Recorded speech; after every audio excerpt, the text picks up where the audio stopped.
Welcome back to Notorious Figures in History. We think we know the Mafia, movies, TV shows, the stories we've heard, but we don't know violence. We don't know men who dissolved bodies in acid, who fed their victims to hungry pigs, who used ice picks and cattle prods like everyday tools. Here are 8 gangsters who didn't just kill. They turned murder into an art form.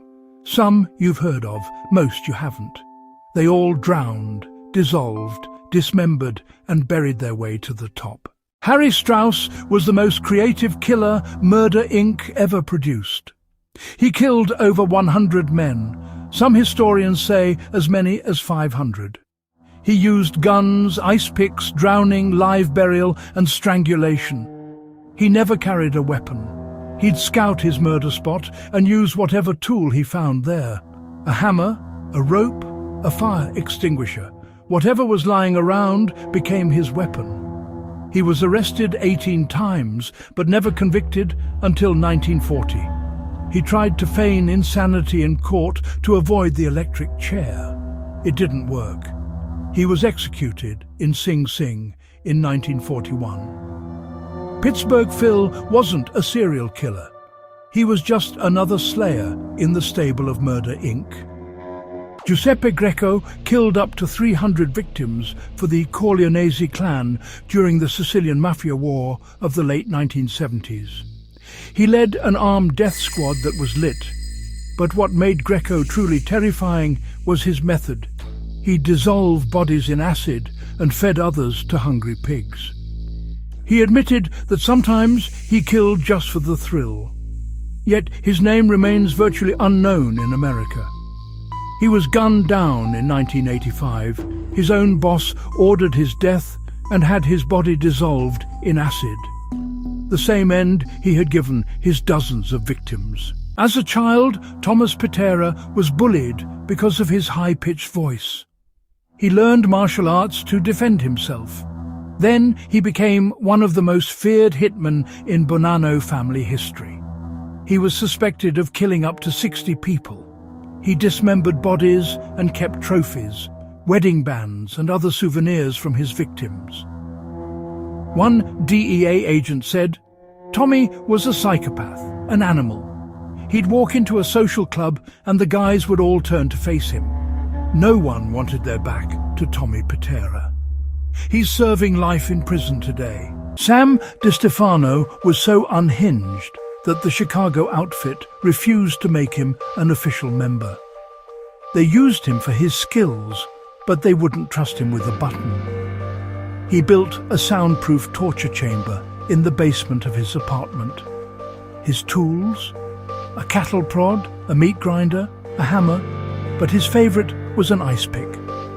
FBI agent William Romer called DeStefano the worst torture murderer in the history of the United States. He was finally killed by his own protégé, Anthony Spilotro, with a shotgun. Even the mob couldn't stomach him.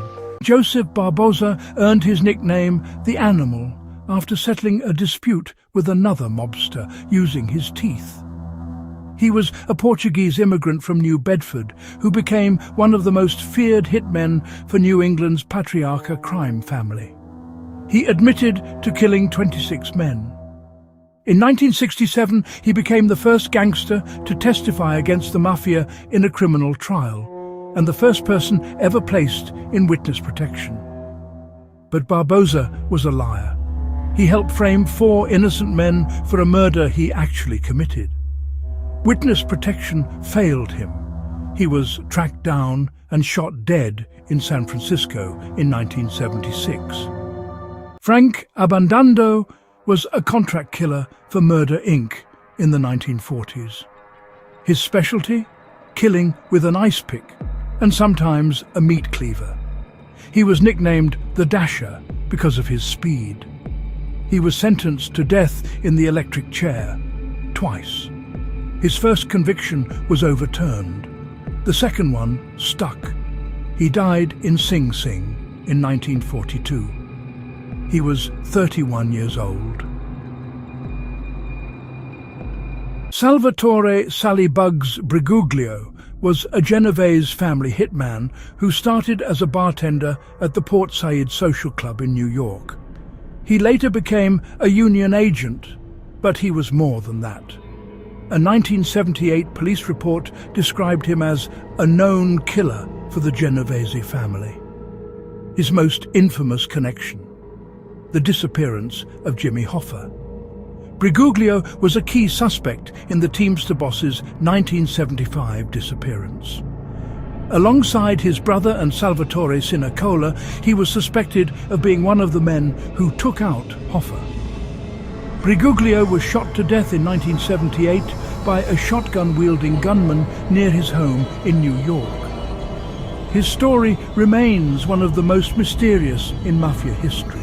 Frank Schweihs was a ghost, a German-American hitman who operated in the shadows of the Chicago outfit for decades. The feds believed he had knowledge of, or participated in, some of the most brutal murders in outfit history. The Spilotro brothers, the murders immortalized in the film Casino. Sam Giancana, the boss who was gunned down in his own basement. Mad Sam, DeStefano, the torturer who was shotgunned to death. Schweihs was connected to all of it. In 2007, he was indicted as part of Operation Family Secrets, the same case that brought down Frank Calabrese Sr. and Joey the Clown Lombardo. But Schweihs never stood trial.